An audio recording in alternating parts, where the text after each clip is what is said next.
Dear Patriots, before the news starts, please subscribe to our patriotic channel by clicking the subscribe button. Give us a thumbs up to this video. Don't forget to leave your opinion below in the comments section.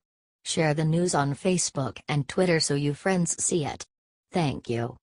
James Clapper broke down. Look what he admitted about Obama spying on Trump. Former spy chief James Clapper appeared on CNN with Don Lemon on Wednesday. He went there to speak about the wiretapping of Trump's campaign manager Paul Manafort. The video begins with Lemon asking Clapper about the stories in the press. Clapper then says that he cannot comment on the FISA warrant. Clapper then stated that he stands on what he said about the 5th of March. Look at Clapper's video below. Lemon then asked Clapper if it is possible that president was picked up in a conversation with Paul Manafort. Clapper then devilishly replies, "It's certainly conceivable." Lemon, "Is it likely?" Clapper, I can't say. I wouldn't want to go there, but I will say, it's possible. It's time to lock up the criminal elements in Obama's previous government. It's time to drain the damn swamp. Share this if you agree and rejoice that it is about to all come down on them.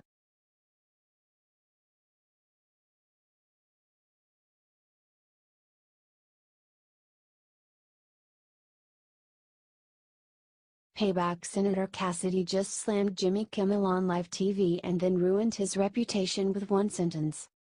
Jimmy Kimmel is not the first of the Hollywood elite to attack President Trump, or the first to take aim at Republicans in general. We've seen tirades from Kathy Griffin, Meryl Streep, Johnny Depp, etc., ad nauseum. But Kimmel crossed the line in most of America's eyes when he used his show, and his sick kid, to prove a flimsy point about Obamacare. The late-night host attacked Republican Senator Bill Cassidy's stance on healthcare reform and claimed he had broken promises, even at one point admitting to the exploitation of his son. "I am politicizing my son's health problems. Because I have to," said Kimmel. Advertisement.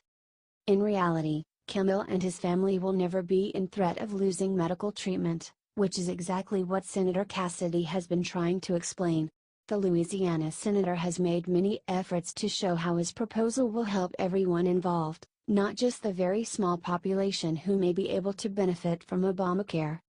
During a recent taping of Fox and Friends, Cassidy finally told the whole truth and quickly exposed of Kimmel of burying facts. Kimmel said he called on lawmakers to ensure those with pre-existing conditions could obtain healthcare, but Cassidy proved that's exactly what he's doing. It gives billions to states like Maine, Virginia and Missouri, that their states don't have right now, that those lower-income families can have access to insurance and care for their pre-existing. He just doesn't understand that, Cassidy said Wednesday. And I say that not to provoke, but just to actually ask for him to at least consider those families in Maine, Virginia, and Missouri. But that's not all he asked from Kimmel. Senator Cassidy called out the comedian to actually hear both sides before making a decision. He asked him to recognize all the facts and be perfectly clear on the proposal before spreading flat-out lies. Jimmy doesn't understand, and not because he's a talk show host, because we've never spoken, Cassidy continued. He's only heard from those on the left, who are doing their best to preserve Obamacare. He's not heard from me, we've not spoken, and I would love to talk to him about this. Apparently Kimmel is comfortable with exploiting his son on national television, but slandering people with false information is perfectly acceptable. President Trump has warned this country about false information from the start, and it's not just coming from the crooked media. Celebrities will do anything to be in the public eye, and it can't be tolerated. If you stand with President Trump and Senator Cassidy against the Hollywood elite, tell us why and share the real truth. Sources: thehill.com.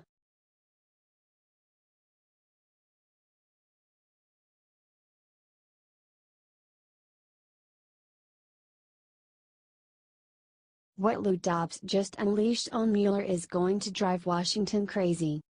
Lou Dobbs is great. He got on his Fox News show last night and spoke to the wonderful Judicial Watch Tom Fitton about the Mueller investigation. Then suddenly all hell broke loose. Lou Dobbs then began discussing the relationship between Robert Mueller and Deputy Attorney General Rod Rosenstein and just broke down and asked the following. What is going on here? Fitton then began by answering whether Mueller is investigating himself. In my view, the firing of Comey led to his appointment. Comey's leaking of information led to his appointment and Sessions recused himself almost immediately. Fitton called Mueller an unelected bureaucrat that doesn't answer to the American people. What can we do about it? Dobbs said, frustrated. Lou Dobbs then closed the segment by firmly saying that establishment which owns the leadership of political parties is using Mueller as a tool to attack President Trump, who threatens their power structure. Share this if you are hoping that our president and our country can get over this. The deep state is not going down without a fight. Keep praying that our country heals itself. Get this everywhere. Amen.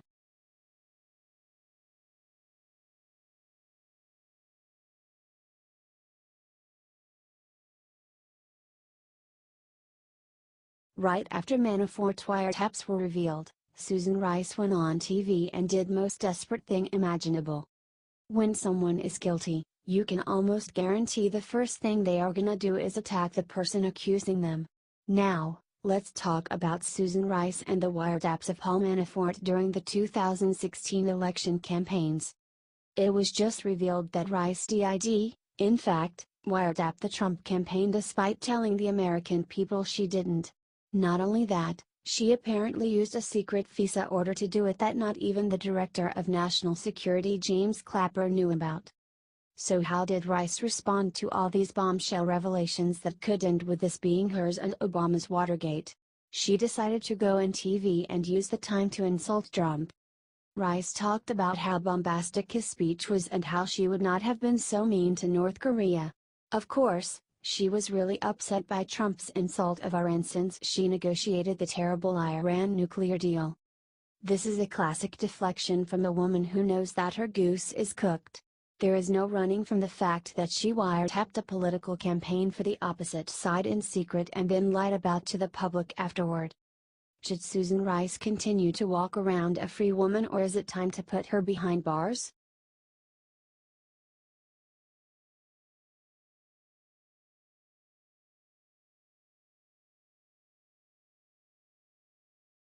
James Clapper just revealed something unforgivable about Manafort's wiretap. If you'll take one thing away from all the news this week, let it be this: Obama's spy chief James Clapper just admitted that even he was not told about the wiretap of Paul Manafort during the campaign. That's right. The former director of national intelligence told CNN on Wednesday that even he was unaware of the Manafort wiretap. CNN's Don Lemon asked Clapper, "Did you know about a FISA warrant against Paul Manafort at the time?" "I did not," Clapper replied. This is absolutely a major deal since this new revelation completely contradicts what Clapper told CNN's Chuck Todd about the exact same scenario back in May. During the previous interview, Clapper told Todd that he would absolutely have been aware of any FISA orders to wiretap a person on the Trump campaign. He even said in no mixed words, there was no such wiretap activity mounted against the president-elect at the time or as a candidate or against his campaign. So now we hit the real issue. Only one of these two statements can be true. Obama was secretly getting FISA orders to spy on political opponents and hiding them from his own intelligence. James Clapper is lying about how much he knew. Regardless, something is very messed up here and this cannot be left as is. We need to get this massive revelation out everywhere before the mainstream media hides it to cover or scandal-free Obama.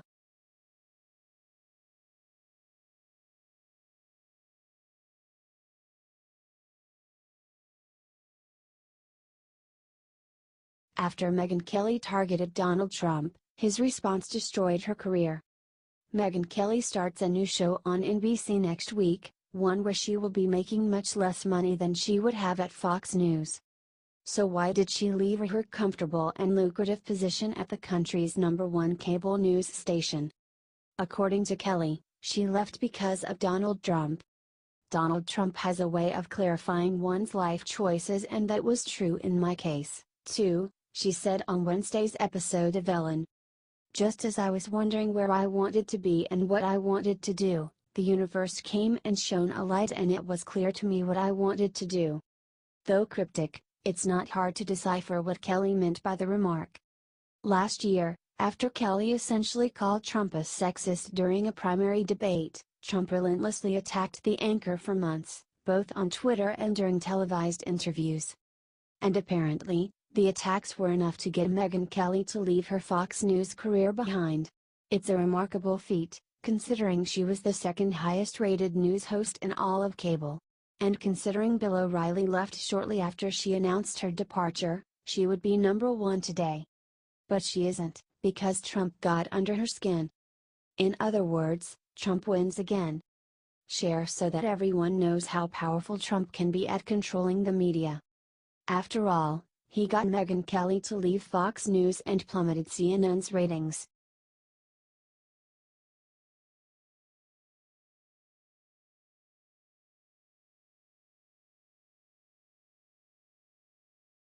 Nikki Haley dropped mic on UN by announcing the insane thing we dropped on North Korea. Nikki Haley was asked about the sanctions that President Trump dropped on North Korea.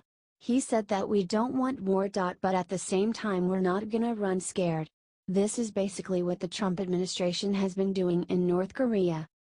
This says, anyone that deals with North Korea is going to be punished.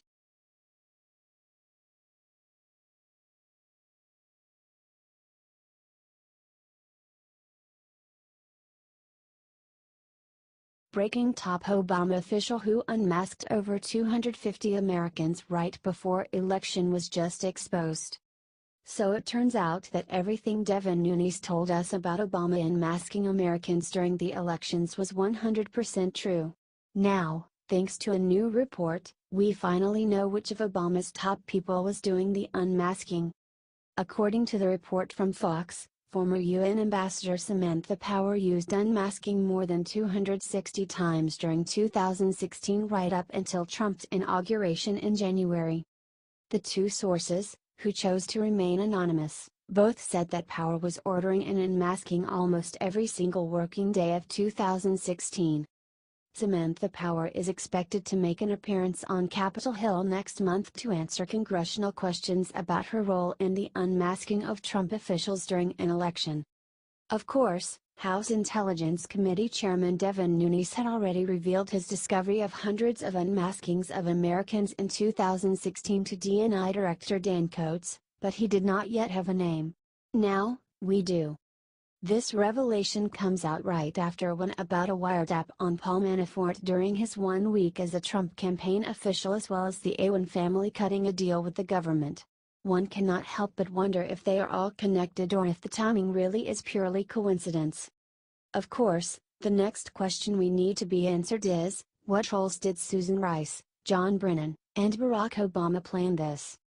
They are all far from innocent, and if they were spying on a different party's political campaign and using any of that info to their advantage, even now, someone needs to go to jail.